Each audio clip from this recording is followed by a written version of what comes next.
Students, we are reading the chapter 3 of civics class 8. Why do we need a parliament? तो इसमें हमने पहले parliament के importance पढ़ा, उसके फंक्शंस देखे और हम पढ़ रहे थे to select the national government. तो इसमें हमने देखा कि किस तरह से सरकार जो है चुनी जाती है और सरकार चुनने के बाद क्या फॉर्मेलिटीज़ रहती हैं। तो आगे हम इसमें पढ़ेंगे। Often times in the recent past, it has been difficult for a single political party to get the majority.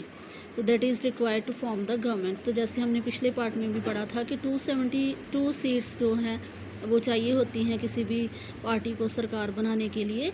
तो अगर 272 सीट्स नहीं मिल पाती हैं किसी सरकार को, किसी पार्टी को, तो फिर उसमें क्या होता है कि वो दूसरी पार्टीज़ के साथ समझौता करते हैं।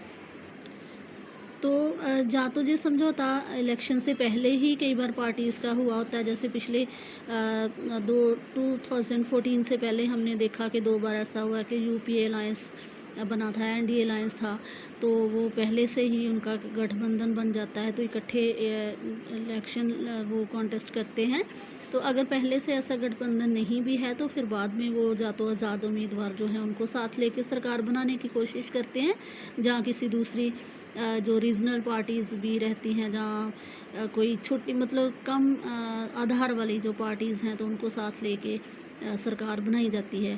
तो 272 मेंबर्स पहले चाहिए होते थे, तो अभी 269 का है ग्राफ के इतने मेंबर्स चाहिए होते हैं किसी भी पार्टी को सरकार बनाने के लिए। तो जब मिली जुली सरकार बनती है दूसरी पार्टीज़ के साथ मिलके, तब this is called the coalition government. जब हम पार्लियामेंट की बात करते हैं तो लोकसभा के साथ राज्यसभा जो है that is also important part of the parliament. तो राज्यसभा जो है फंक्शंस करती है, जो रिप्रेजेंटेटिव्स होते हैं of the states of India in the parliament, कि राज्यसभा में भी अलग अलग स्टेट्स से मेंबर चुन के आते हैं। तो the Rajya Sabha can also initiate legislation and a bill is required to pass through the Rajya Sabha in order to become a law. तो जब भी कोई बिल जो है वो कानून बनाया जाता है तो सबसे पहले वो पार्लियामेंट में लोकसभा में पेश किया जाता है, लेकिन लोकसभा में पास होने के बाद राज्यसभा में भी उसकी परवानगी लेना ज़रूरी होता है। तो राज्यसभा में भी वो बिल आता है, तो वहाँ भी उस पर बहस होती है। तो अगर कोई अल्टरनेट इसमें करने की ज़रूरत होती है, कोई सुधार करने की ज़रूरत होती है, तो राज्यसभा के जो मेंबर्स हैं वो कोशिश करते हैं कि वो उसके अकॉर्डिंग उसमें जो सुधार हैं किए जाएं बिल में, तभी वो कानून बनता है।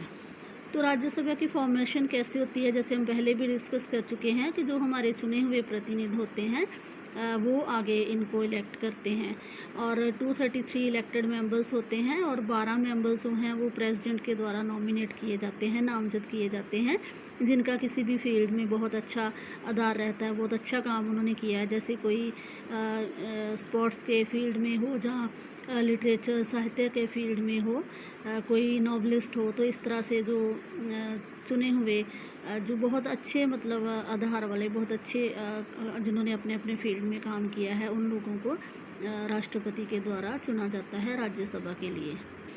To control guide and inform the government.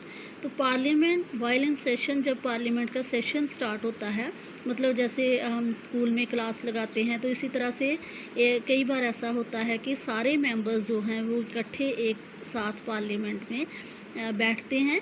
तो जब उनका सेशन स्टार्ट होता है, उनकी क्लास स्टार्ट होती है, तो that starts with the question hour. तो सबसे पहले क्वेश्चन आवर रहता है जिसमें प्रश्न पूछे जाते हैं। तो क्वेश्चन आवर जो है वो काफ़ी इम्पॉर्टेंट मैकेनिज़्म है, जिसके थ्रू जो एमपीज़ हैं can illicit information about the working of the government. तो इसमें क्या होता है कि जो एमपीज़ होते हैं दूसरी पार्टीज़ के भी, तो वो जो सरकार की नीतियां हैं उनके ऊपर वो उनका किस तरह से वो काम कर रही हैं उसके ऊपर वो प्रकाश डालते हैं। तो this is a very important way through which the parliament controls the executive. तो ये बहुत अच्छा तरीका है एग्जेक्टिव को, काउंसिल ऑफ मिनिस्टर्स को कंट्रोल करने का। By asking questions the government is alerted to its shortcomings and also comes to know the opinion of the people through their representative in the parliament. तो इसमें क्या होता है कि जो सरकार की कमियां होती हैं उसको उजागर किया जाता है, प्रश्न पूछे जाते हैं मंत्रियों से। तो अगर वो अच्छा काम नहीं कर रहे हैं, जहाँ सही काम नहीं करते हैं, वो जवाबदेह होते हैं, लोगों को जवाबदेह होते हैं, और लोगों के चुने हुए प्रतिनिधि ही उनको जवाबदेह बनाते हैं उनसे प्रश्न करके, क्योंकि हर कोई व्यक्ति तो every citizen can't go in the parliament and ask the question. तो जो हमारे चुने हुए प्रतिनिधि हैं वो उनको क्वेश्चनिंग करते हैं, तो फिर वो कई बार अपने सवालों में उनको उलझा लेते हैं और उनको जवाब देना पड़ता है।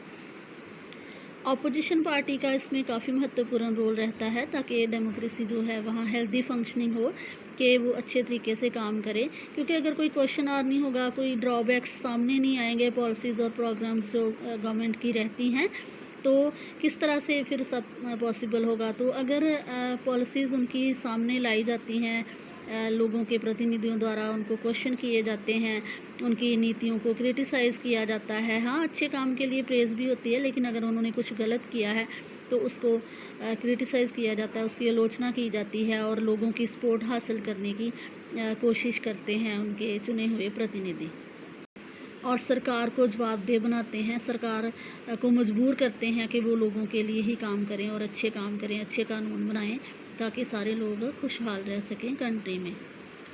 Who are the people in parliament? Parliament में कौन लोग रहते हैं? Parliament now has more and more people from different backgrounds.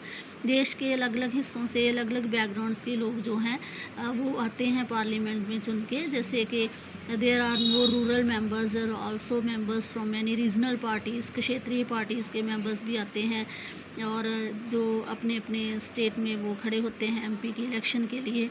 Group and peoples that were till now unrepresented are beginning to get elected to parliament.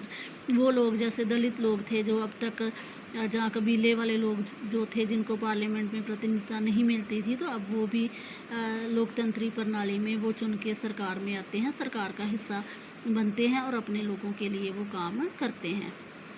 तो जैसे start में आप देख रहे हो कि लोकसभा, जैसे फर्स्ट लोकसभा का चुनाव हुआ था इंडिया में 1951-52 में, तो 61.16 वोटर्स ने इसमें हिस्सा लिया था। फिर आगे सारा डाटा दिया हुआ है कि कितने कब इलेक्शन हुए, 2014 तक का दिया है, और कितने % लोगों ने इलेक्शन में पार्टिसिपेट किया, मतलब उन्होंने अपने वोट्स डाले। पार्लियामेंट में एससी के लिए, एसटीज़ के लिए, शेड्यूल्ड कास्ट और शेड्यूल्ड ट्राइब्स के लिए सीट्स रिज़र्व रखी जाती हैं ताकि वो लोग भी बाकी लोगों से फेमिलियर हो सकें, उनके साथ उनके जैसा ही उनको ट्रीटमेंट मिले, और वो अपनी जो आदिवासी और दलित सोसाइटी है उनके इंटरेस्ट को रिप्रेजेंट कर सकें पार्लियामेंट में। तो जो फीमेल मेंबर्स हैं उनके लिए भी रिजर्वेशन की मांग उठी है, और उनके लिए भी, औरतों के लिए सीट्स रिजर्व की गई हैं। 60 ईयर्स आफ्टर द इंडिपेंडेंस सिर्फ 4% था एमपीज़ की इलेक्शन के लिए औरतों की हिस्सेदारी, लेकिन अब इसको बढ़ा दिया गया हुआ है। अब पहले के मुकाबले ज़्यादा रिप्रेजेंटेशन मिला है औरतों को पार्लियामेंट में, इलेक्शंस में। तो जैसे कि हर चीज़ के ड्रॉबैक्स रहते हैं, शॉर्टकमिंग्स रहते हैं, इस तरह से डेमोक्रेसी की कुछ ना कुछ तो शॉर्टकमिंग्स कभी ना कभी सामने आती रहती हैं। बहुत सारे अनरिजॉल्व क्वेश्चंस हैं, लेकिन फिर भी हम कह सकते हैं कि जो डेमोक्रेसी है, this is the strength of the country. तो इंडिया जो है डेमोक्रेटिक फॉर्म ऑफ गवर्नमेंट है इसमें। तो हाँ, ज़रूरत ये है कि जो कोई कमियां हैं उनको सुधार किया जाए और भी अच्छे तरीके से जो डेमोक्रेसी जो है काम कर सके। So this is the map, you can see different constituencies जो चुनावी क्षेत्र हैं इसमें बनाए हुए हैं।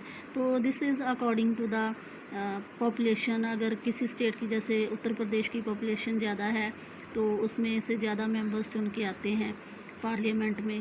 तो जो कोई छोटी स्टेट है तो उसमें से कम मेंबर्स आएंगे। तो डिफरेंट कॉन्स्टिट्यूंसीज बनी रहती हैं, जो विधानसभाओं के लिए भी होती हैं, जो स्टेट गवर्नमेंट के लिए इलेक्शन होती है उनमें कॉन्स्टिट्यूंसीज होती हैं, और पार्लियामेंट के लिए भी चुनावी क्षेत्र जो हैं ये कॉन्स्टिट्यूंसीज रहती हैं। तो हर एक कॉन्स्टिट्यूंसी से एक मेंबर चुन के आता है पार्लियामेंट में।